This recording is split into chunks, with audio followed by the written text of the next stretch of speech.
Čez kakšne pol ure se bo v Ljubljani, ki ima na svojem centralnem trgu, poimenovanem po Francitu Prešernu, od leta 1009 postavljen tudi pesnikov spomenik, pričela osrednja državna prireditev ob slovenskem kulturnem prazniku, na kateri bodo podeljene najvišja umetniška priznanja v državi, ki seveda nosijo Prešernovo ime. 7. kitica Prešernove Zdravljice je z zakonom postala slovenska himna. Prešernov portret je bil vtisnjen na bankovec za 1000 tolarjev, danes je na slovenskem kovancu za 2 evra. Pa je to dovolj? Kaj nam pomeni slovenski kulturni dan? Na 8. februar imamo Slovenci polna usta kulture, ugotavlja eden največjih srednjeevropskih pisateljev, Drago Jančar. Kakšna pa je slovenska kultura in predvsem, kako jo živimo sicer vse dni leta? Te dni si udarni napev Zdravljice pripevata tudi moja otroka. Naše šole in vrtci torej pridno sledijo družbenemu dogajanju.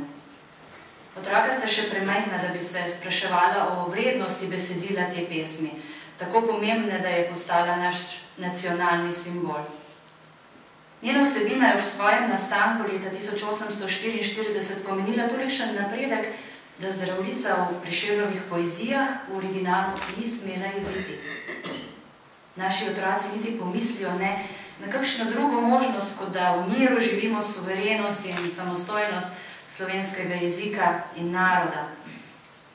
Bodo sploh kdaj znali razumeti čas, v katerem je napitnica prijateljstvu, slovenskim dekletom, narodni spravi, edinosti, povezovanju in svobodi zahtevala cenzuro v strahu pred povezovanjem istomislečih in podobno čutečih narodov, ko bi bilo več te povezovalnosti v naši kulturi. Je zgodovina še naša učiteljica? Ne vem tudi, kako naj pravilno razumem tako živahne in nasprotujoče si aktualne polemike okrog ukinitve samostojnega ministrstva za kulturo. Podpiram opozorilo predsednika Društva slovenskih pisateljev Vena Tauferja novi vladi, da je na oblasti predvsem zaradi slovenske kulture in njegove pozive, da naj pazijo na njo in da je v ustavi zapisano, da je država dolžna skrbeti za kulturo. Saj smo se Slovenci vendar stoletja utemeljevali na kulturi. Državo smo naslonili na njo. Nenehno branjenje pred raznarodovalnimi pritiski je porajalo nekatere bistvene silnice v slovenski literarni umetnosti ter kulturi od brižinskih spomenikov naprej. Ob tej polemiki razumem tudi razmišljanja Nika Grafenauerja, da gre pri vprašanju samostojnega kulturnega ministrstva za vprašanje obzorja kulture. Še lažje pa tako moj razum kot moje srce pritrdita ugotovitvi Draga Jančarja, ko pravi: Ministrstvo za kulturo ni kultura. Je birokracija, ki naj kulturi pomaga, da bo v skladu s svojo naravo ustvarjalna. In hkrati sem na internetnem omrežju prebrala neko misel: uboga Prešeren in Cankar nista imela Ministrstva za kulturo. Morda nekoliko sarkastično, a pomenljivo.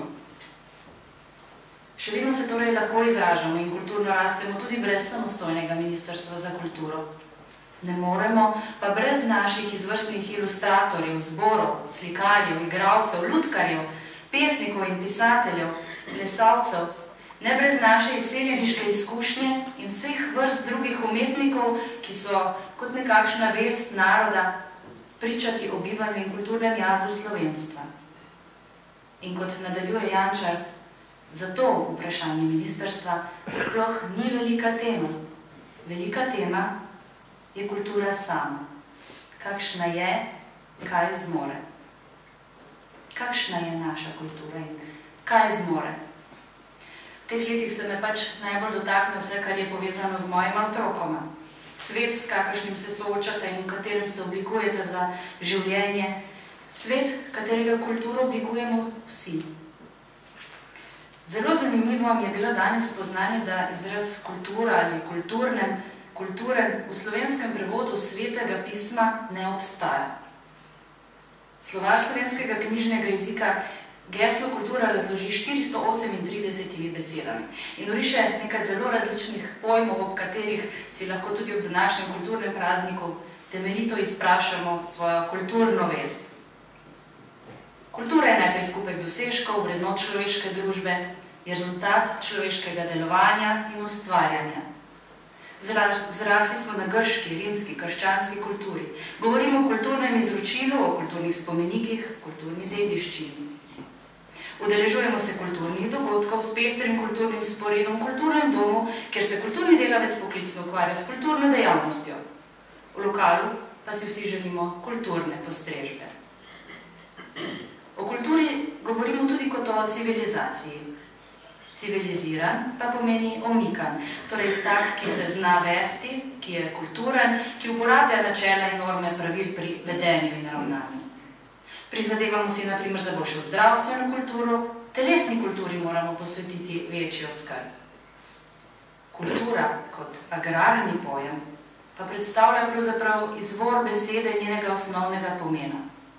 Kultura kot rastlina, ki jo udomačimo, jo gojimo, kultiviramo, predelujemo za prehrano. Kultura torej potrebuje nego, znanje, čas. Kulturo vzgajamo, kot kultura vzgaja nas.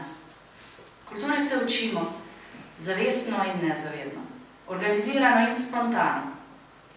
Kot je nedavno zapisala novinarka Elvira Miše Miklavčič, raven slovenske kulture namreč ni nekaj, kar bi bilo od Boga dano. Je nekaj, kar sestavlja sleherni državljan te države. Kulturni ponos ali sramota je last vseh, ne le tistih nekaj posameznikov, ki bijajo boj z mlini na veter in poskušajo v nemogočih razmerah ustvarjati velike zgodbe, takšne kot je vendarle tudi Evropska prestolnica kulture Maribor 2012. Kako posamezniki torej gradimo svojo kulturo? Ne glede na to, kakšna so naša politična prepričanja, ne bi smeli ostati neprizadeti ob političnih medklicih, ki so prav ob odprtju Evropske prestolnice kulture na očeh vse evropske javnosti zmotili govor predsednika naše države. Že tretji mandat je pravkar nastopil poslanec, ki me je na začetku neke komunikacijske delavnice vehementno obvestil, da on pač zna, kar zna in se ničesar več ne more naučiti novega. Učimo se, dokler živimo. In tudi z odprtostjo za učenje izražamo svojo kulturo.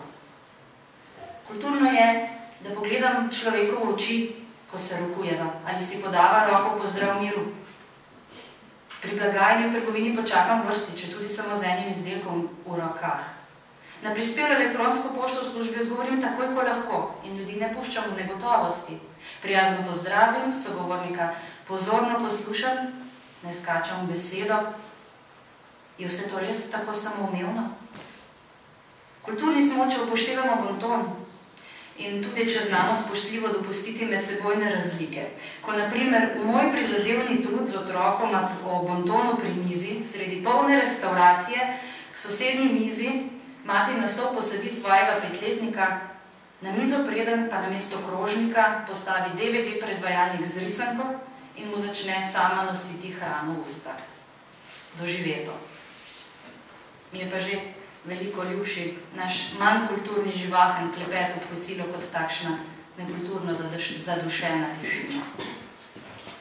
Kultura naroda je slej ko prej torej tudi odraz vzgoje, ne otrok, staršev. Da moja mala Zarja letos postaja šolarka, doživljam kot pomembno čustveno in kulturno prelomnico v življenju naše družine. Potem pa šok, ko na prvem sestanku v šoli, od mene večinoma mlajši starši pred ravnateljico začnejo postavljati svoje zahteve. Dom Sveti Jožef, hvala, da nas s svojimi prireditvami vabiš, vzgajaš in javno opozarjaš, da se je potrebno pogovarjati ne le o otrokovih pravicah, ampak spet tudi o njegovih dolžnostih. Saj si vendar želimo odgovorne, kulturne slovenske družbe, mar ne? Kultura od nas seveda zahteva tudi, da se oglasimo in javno, argumentirano branimo svoje temeljne vrednote. Ali da, na primer, na besedni napad ne odgovorimo z enakim napadom. Lahko se učimo, na primer, razumeti osebno razočaranje, življenjsko stisko, ki preprosto mora ležati nekje za javnim pozivom umetnice k sovraštvu do katoliške cerkve in omalovaževanju slovenske preteklosti, družine in materinstva, ki je vrglo senco na doživljanje sicer tako mojstrsko oblikovanega pravljičnega sveta, ljubkih živalskih likov, kot so na primer Sapramiška, Sovica oka, Veveriček posebne sorte, ki otrokom in odraslim spretno pripovedjo predstavijo prave življenjske vrednote. In tega je sposobna ta ista umetnica, ki zavrne samo Prešernovo nagrado. Kaj nam to govori o kulturi naroda? Pomembno je, da znamo dostojanstveno sprejeti pohvale, se zahvaliti in tudi druge pohvaliti, se po potrebi opravičiti, izreči voščila, napisati čestitke. Vse to je del naše kulture. In če tudi Veno Taufer trdi, da v hladilniku Gorenje ni nacionalne biti, v slovenski knjigi, ki je morda celo prevedena v drug jezik, pa obstaja, sama kot del svoje potrošniške kulture razumem dolžnost, da dvakrat pomislim, ko se odločam med slovenskimi in tujimi izdelki na trgovskih policah. Ali da ne kupujem plastičnih vrečk, ampak imam platneno za trajno uporabo vedno s seboj. Kultura se kaže tudi v našem odnosu do narave.